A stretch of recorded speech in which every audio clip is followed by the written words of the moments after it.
Nah, narasumber kita ini mau membahas tentang yang modern. Dengan disiplin ilmunya mencoba mengelaborasikan 3 kata kunci yang saya sebutkan tadi, seperti anallah, terus kebijaksanaan, dan man arafa nafsahu. Dengan disiplin ilmunya Mas Karim akan mencoba untuk memaparkannya. Waktu dan tempat dipersilakan Mas Karim. Tepuk tangan juga buat Mas Karim dulu. Ngopi sih. Bismillahirrahmanirrahim. Assalamualaikum warahmatullahi wabarakatuh. Sebelum menunaikan tugas dari Mas Rizal seperti biasa, yuk kita tundukkan kepala, tundukkan hati sejenak untuk kirim Fatihah kepada teman-teman Kenduri Cinta, kepada Mbah Nun, kepada teman-teman Kenduri Cinta, khususon kepada Mas Gandhi yang sudah happy di sana, meninggalkan kita semua dalam kondisi jihad, dalam kondisi sedang menunaikan tugas menyelesaikan serpihan-serpihan hasil KC bulan lalu. Insya Allah beliau sedang membersamai kita, sedang mengintip, sedang mojok di pojok sana, tersenyum, teman-teman masih hadir di malam ini. Wa ala kulli niyatin sholihah khususun ila Nabil Mustafa sallallahu alaihi wasallam, khususun ila Mbah Nun dan keluarga, khususun ila pegiat Kenduri Cinta, jamaah Kenduri Cinta, wabil khusus Mas Gandhi almarhum. Al-Fatihah. A'udzubillahi minasyaitonirrajim. Bismillahirrahmanirrahim. Alhamdulillahirabbil alamin arrahmanirrahim maliki yaumiddin. Iyyaka na'budu wa iyyaka nasta'in. Ihdinas shiratal mustaqim shiratal ladzina an'amta 'alaihim ghairil maghdubi 'alaihim waladdallin. Amin. Teman-teman sehat semua ya? Alhamdulillah. Mohon maaf guru-guru saya yang menyamar sebagai jamaah malam ini. Yang saya lihat banyak sekali tapi nggak bisa saya sebutkan. Tema malam ini agak berat, sedikit absurd juga. Setelah kita bulan lalu membahas tentang mediokrasi, itu pun agak berat. Nih opo, panganan opo gitu. Ternyata bulan ini lebih berat. Bukan karena hidup kita memang faktanya sudah berat. Tapi memang ada fakta-fakta lain yang sebulan ke belakang teman-teman pegiat itu coba refleksikan, coba renungkan lagi. Dan dilalah 3 minggu terakhir saya itu berhalangan untuk ikut. Mas Nanda itu yang nggak absen ya. Minggu pertama saya ada tugas ke Kucing. Di Sarawak, di Malaysia seminggu. Minggu berikutnya ada tugas lagi di Ulaanbaatar. Di mana teman-teman? Di Mongolia. Kemudian seminggu berikutnya ada tugas lagi di Palangkaraya. Dekat-dekat sini aja. Dari perjalanan itu saya mencoba melihat benang merahnya dengan tema kita malam ini tentang cakrawala. Ini kan bahasa-bahasa metaforik, bahasa poetik, bahasa sastra. Kalau saya tanya teman-teman, ada berapa orang yang hari ini menggunakan kata-kata ini, cakrawala. Entah menulis atau ngomong, entah pidato atau nulis puisi buat pacarnya atau nulis puisi buat targetnya yang sudah ditolak berkali-kali. Coba, ada nggak yang hari ini menggunakan kata ini? Nggak ada. Terus apa gunanya ini dibahas? Yang seminggu ini menggunakan kata ini. Lah, gak ada juga. Yang bulan ini, dalam sebulan ini menggunakan kata cakrawala dalam hidupnya, dan itu nancep. Entah nancep karena ditolaknya, puisi yang ditulisnya itu gak nyambung, atau nancep karena dia menemukan cakrawala hidup dia dalam menggunakan kata itu. Gak ada juga sebulan ini loh. Setahun terakhir wis, mentok-mentok ya. Rawana juga. Wes mentok iki. Seumur hidup. Mbak, umur berapa nyun sewu, Mbak? 23 berapa kali menggunakan kata cakrawala seumur hidup? Enggak ingat ya? Enggak pernah. Terus ngopo itu, Pak? Cakrawala dibahas. Itulah uniknya kenduri cinta. Saking rano gaweane, nah bentuknya kayak dia ini. Itu mencari ide yang memang di luar sana, di kampus, di pesantren, di lembaga riset, di kantor-kantor yang memang nggak pernah dibahas. Kantor saya di Taman Suropati sini, namanya Badan Pegel Pinggang Panas, Bapenas. Itu juga saya pikir jarang sekali menggunakan kata cakrawala. Itu ya rakyatnya gak mudeng. Terus kita bahas malam ini cakrawala. Yang lebih absurd lagi, anallah. Coba kalau penganut siapa namanya? Syekh Siti Jenar. Ayolah, anallah. Langsung gede hatinya. Lah bahaya toh. Ini bahaya kuadrat ini tema kita malam ini. Tapi kita urai satu-satu. Saya tadi diperkenalkan oleh Mas Rizal mencoba dari perspektif modern. Beliau sudah bercerita tentang tradisi lah dari kejawaan. Ya ada yang jelas.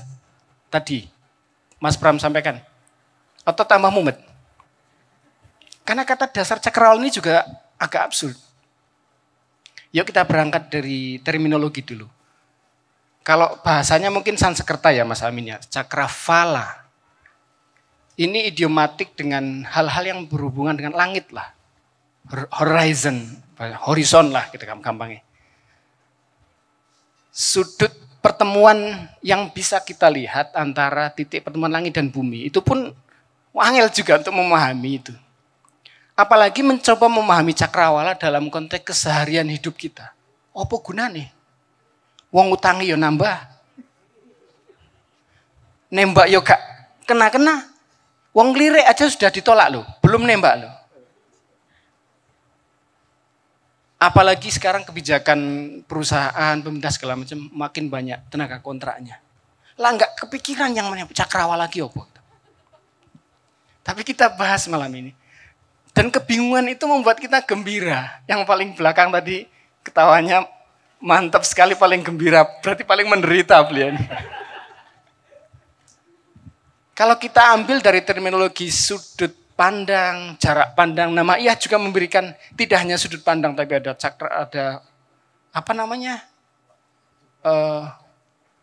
Pandang itu dielaborasi banyak sekali. Ada resolusi pandang, ada jarak pandang, lingkar pandang, macam-macam. Saking nggak ada kerjaannya, jadi banyak sekali dibahas. Nah kita batasi dari perspektif kita melihat cakrawala sebagai sebuah cara kita menemukan batasan. Ada paradoks dari saya sebutkan tadi pengalaman di daerah dan alhamdulillah saya sudah Afrika, sudah Australia, sudah Amerika, Eropa, sudahlah. Ada satu paradoks yang luar biasa menancap di batin dan pikiran saya dalam konteks cakrawala ini. Dimanapun teman-teman kalau punya kesempatan jalan-jalanlah, karena ayatnya jelas. Berjalanlah kamu di muka bumi, lihatlah kebesaran Tuhanmu. Bukan jalanlah kamu di Cikini, di Condet, di Cilodong, di Bekasi Timur dan lihatlah kebesaran Tuhan. Iya ada kebesaran Tuhan tapi enggak gede banget. Paradoksnya adalah ketika kita dimanapun ada satu hal yang sama yang enggak bisa kita bedakan dimanapun. Horizon itu, langit itu. Buminya beda, tumbuhannya beda, orangnya beda, suhunya beda, bahkan baunya beda. Kalau ke Manggarai sama ke Pasar Senen jelas beda lah baunya. Tapi kalau ke Helsinki, ke Amsterdam, saya 5 tahun lebih di Amsterdam, ke Sydney, ke Ulaanbaatar, ke mana lagi ke Afrika, ke Nairobi misalnya. Coba teman-teman lihat ke atas. Sama langitnya. Ya kalau cerah biru, seperti itu. Ada awan-awannya. Yang agak beda Jakarta. Abu-abu. Ya cerah, ya mendung, ya ini abu-abu terus. Nah ini agak absurd lagi. Ini menyalahi hukum alam. Yang ingin saya katakan adalah cakrawala, apapun yang kita pandang itu sebenarnya ada paradoksnya. Dan ketika kita memahami itu, dalam perspektif modern, kita mengenal ada yang namanya tradisi ilmiah. Itu seringkali opositkan atau diberentangkan dengan tradisi klenik lah. Kalau di bahasa Jawa sederhananya lah. Apa bedanya sebenarnya? Tradisi ilmiah itu mengajarkan pada kita untuk memperluas cakrawala, memperluas sudut pandang, knowledge, pengetahuan, keahlian, apapun namanya terhadap sesuatu, melalui metodologi ilmiah. Metodologi yang diuji, kemudian orang lain menguji, ketemunya hampir sama atau sama, yaitu valid. Sampai ada pengujian yang lain, sehingga diketemukan bukti yang baru. Itu metodologi ilmiah. Namanya sanad akademik lah. Itu merujuk pada orang yang sampai penemu pertama sampai dengan terakhir. Einstein misalnya sampai sekarang masih relevan karena hukum yang beliau temukan itu masih bisa ketemukan di sehari-hari. Kalau tradisi klinik itu sangat personal. Jadi sanadnya bukan sanad ilmiah yang hasil pengalaman ahli-ahli sebelumnya. Tapi pengalaman masing-masing yang sangat variatif. Tergantung latar belakangnya, tergantung tingkat pendidikannya, pemahamannya segala macam. Kalau Mas Sabrang bilang sanad pengalaman lah. Nah orang barat sering menganggap rendah tradisi pengalaman ini. Karena memang standarnya nggak ada. Dan untuk dipraktekkan mencapai sebuah konklusi yang umum, yang universal itu agak sulit. Tapi tingkat kedalamannya sangat dalam. Karena dia pakai rasa, pakai intuisi. Karena pengalaman sangat personal. Apa kesamaannya di dua tradisi tersebut? Ternyata keduanya punya kesamaan yang kita sebut dengan disiplin. Makanya dalam konteks ilmiah, tradisi ilmiah, itu kita sebut dengan disiplin sosiologi, disiplin ekonomi, disiplin psikologi. Karena konteks disiplin kita menerapkan metodologi itu. Nah tradisi klinik, tradisi tradisional apapun namanya, yang bukan ilmiah, yang disebut bukan ilmiah lah katakanlah. Itu yang orang barat tidak disiplin, itu punya disiplinnya sendiri. Yang masing-masing orang sama. Nah untuk mencapai horizon yang optimal, itu manusia nggak bisa hanya mengandalkan satu tradisi itu. Secerdas apapun, hebat apapun penemuan ilmiah misalnya. Ketika dia hanya mengandalkan pada objektivitas, ya outputnya hanya bermanfaat bagi banyak orang lah, tapi outputnya dia tidak akan sampai pada satu titik yang namanya kesadaran. Yang ujungnya ternyata teman-teman pegiat menemukan anallah itu tadi. Ada refleksi kesadaran baru yang muncul bahwa penemuan dia, hasil riset dia menemukan ada kesadaran kemenyatuan dengan sesuatu yang sangat maha, sangat besar, beyond his knowledge power misalnya, yang tidak pernah dia bayangkan sebelumnya. Dan itu hanya bisa ditemukan dengan rasa. Orang Jawa nggak sekolah buta huruf segala macam. Ya nggak cuma orang Jawa lah, Nusantara lah, orang Sunda segala macam, tapi di bumi Nusantara secara umum. Yang mengedepankan tradisi rasa ini, dia bisa sangat dalam memahami spiritualitas. Sehingga dia kadang melihat sesuatu yang secara nalar mungkin nggak bisa dijelaskan. Nah kalau ini bisa digabung, saya pikir kesadaran untuk memahami cakrawala itu akan lebih optimal. Sehingga kita tidak mudah sombong ketika mendapatkan pencapaian tertentu.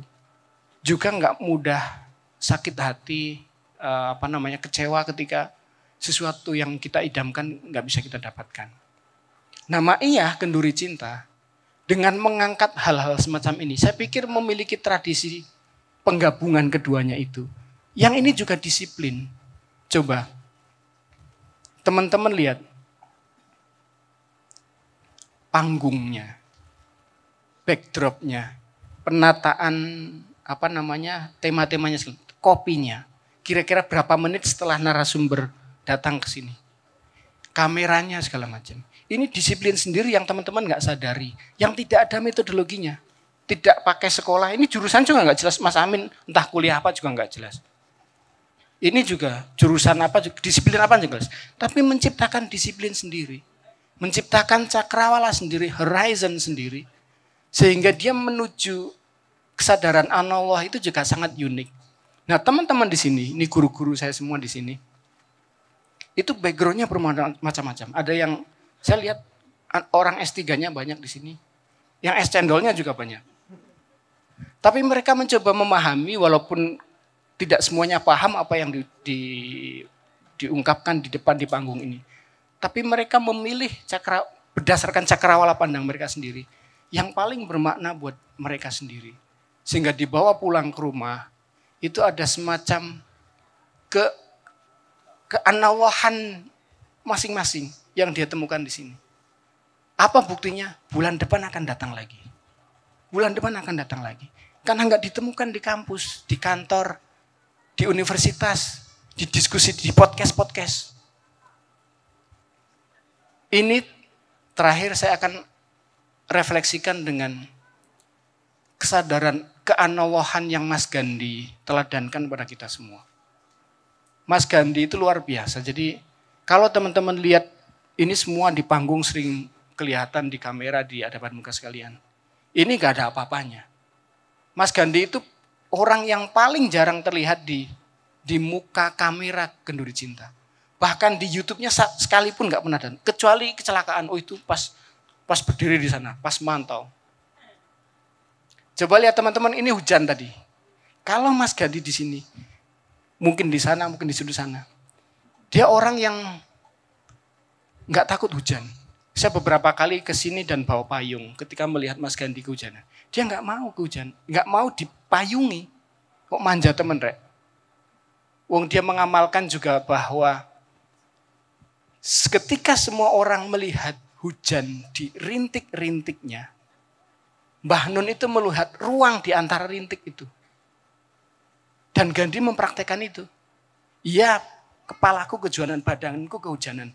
Tapi keyakinanku, itu ada ruang di antara rintik-rintik itu yang kita nggak pernah tahu itu memberikan syafaat, memberikan manfaat, memberikan sehat. Dan Mas Gandhi yakini itu.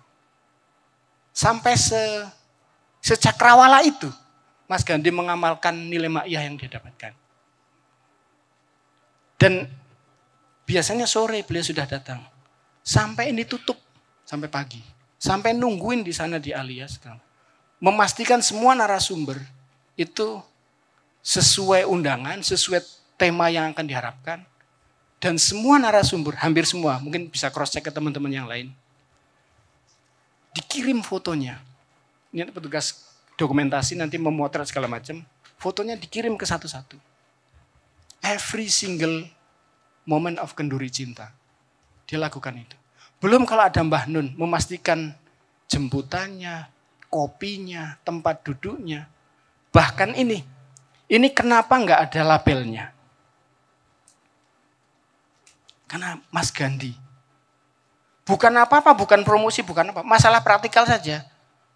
Karena ada kasus ketika ada labelnya, menemani Mbah Nun di mobil, kita dijemput.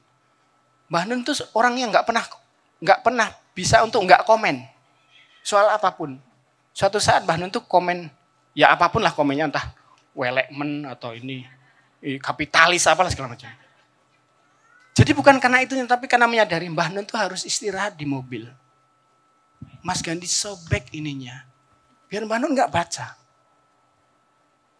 Bukan karena alasan filosofi ideologis, sangat praktikal. Mbah Nun butuh istirahat, nggak komen atas hal-hal yang menurut Mas Gandhi nggak perlu, sehingga cabut. Dan banyak hal lain, teman-teman bisa mengungkapkan banyak hal tentang keistimewaan Mas Gandhi.